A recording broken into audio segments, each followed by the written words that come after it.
So eto mga sangkay, meron po tayo ngayong balita kay Senator Rodante Marcoleta.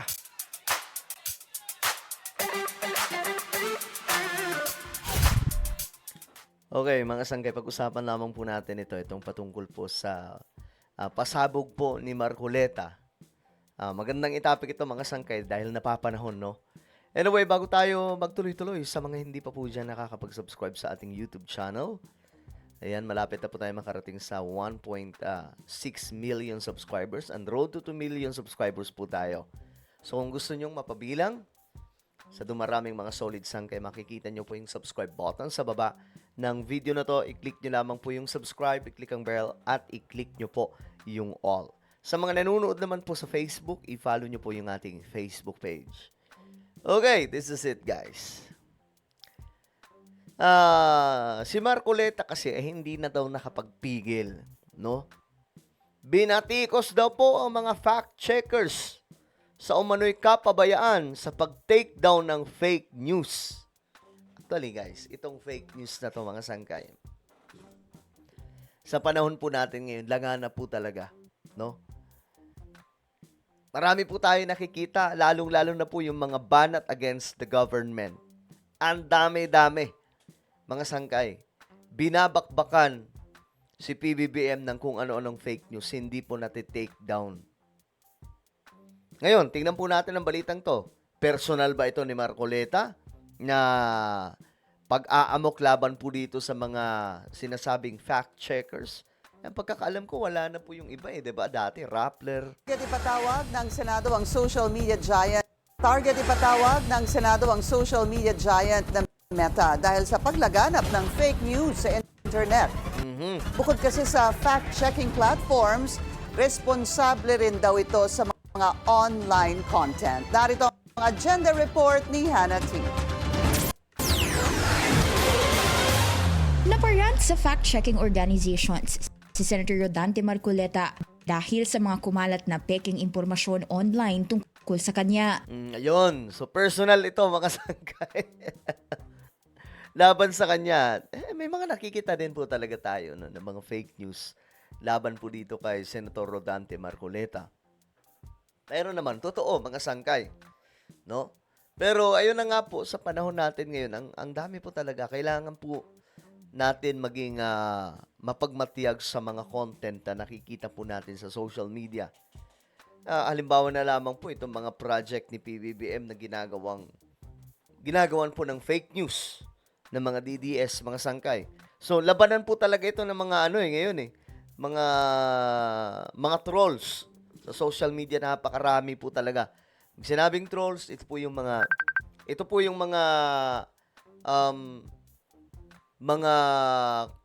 content mula po sa mga troll na kinakalat sa social media. Marami po mga trolls, mga sangkay, mga hindi naman po talaga totoong tao yung nandun sa kanilang account. Hindi naman talaga totoong nag-i-exist itong mga to, pero may social media na ang purpose ay magpalaganap po mga sangkay ng fake news. Dami, si BBM nga po, ginagawan po ng AI video. Nakaraan lamang po, itong si Yusek Claire Castro, ginawan po ng AI video. No, na bumabanat daw po kay PBBM, mga sangkay. Akalain mo may mga nakita akong mga friend ko sa Facebook na nagkalat din po nun. So, guys, maging mapanuri po tayo. Huwag po tayo basta-basta maniniwala. Diyos mio, Marimar. Una, ang post na pinilit lang daw ng senador si Witness Orly Guteza magsalita tungkol sa pagkakadawit ni na dating Speaker Martin Romualdez at Zaldico sa pagtanggap ng kickbacks sa infra projects. Pangalawa, ang circulating post na sinabi raw niyang walang kwenta ang Noche Buena.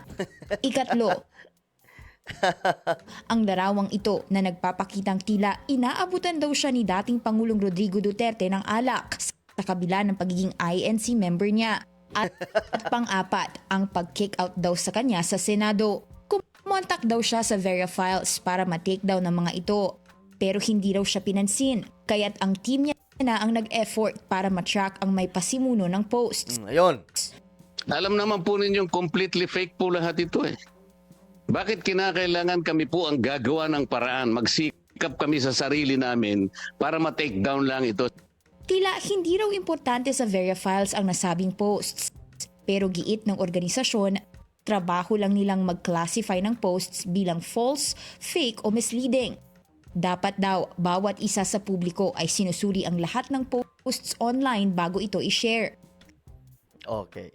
Ayan, mga sangkay. Orly Gutesa break silence. Pinilit lang ako ni na Defensor at Marcoleta. Kung sino ka mang gumawa ng fake news yan, yari ka. Ang problema po dito mga sangkay, ang hirap pong i-track, no? Minsan gumagamit po sila ng ibang account, iba po yung IP address, medyo pero pag NBI ang maghanap niyan, madali lamang po talaga mahanap mga sangkay kung siseryosohin. Pero ngayon talaga, ako nga, ilang beses na po ako nakagawa ng pagfa-fact check mga sangkay sa mga DDS naman. Gumagawa po sila ng kalokohan, mga sangkay, ng mga content, tapos nakikita natin hindi naman talaga totoo. Di kagaya na lamang po nung pagkatapos po ng lindol doon po sa Cebu, 'di ba? Aba, mga sangkay, gumawa ng fake news yung mga DDS na ang Marcos administration daw nagbebenta ng bigas na tig 20 pesos sa kabila po ng naganap na trahedya. Diyos mio, Marimar. Tapos nung tiningnan yung picture at mga video, yun po yung time na nag-release na po ng order yung government na magbenta na ng 20 pesos na bigas. Hindi po yung time na may lindol, kundi yung matagal ng panahon mga sangkay. Nung first time pong nag-release ng 20 pesos na bigas. Ginawa po nilang parang actual na yun yung date. So, ngayon talaga, ang dami mang naglipaan na ng mga fake news. So, mag-iingat po talaga tayo. Trabaho kasi yan, dapat talaga ng bawat gumagamit ng social media. Hindi ko na kailangan, Mr. Chair, hindi ko na kailangan i-fact check ito. Alam kong mali ito eh. So tama, sorry. sir. Tinatanong ko po kayo eh. So tama po yung So ginawa kami niyo. pa po ang gumawa ng paraan. Imbes na kami mag-rely sa inyo at Nagalit na si Marcoleta. para lang mapabilis sa Meta na i-take down ito. Ang nagte-take down po ay ang Meta, yung may-ari ng platform. Hindi po yung fact-checkers. Nang tanungin ni Senator Robin Padilla kung may political biases ba sila bilang fact-checking organization, bias daw sila sa katotohanan.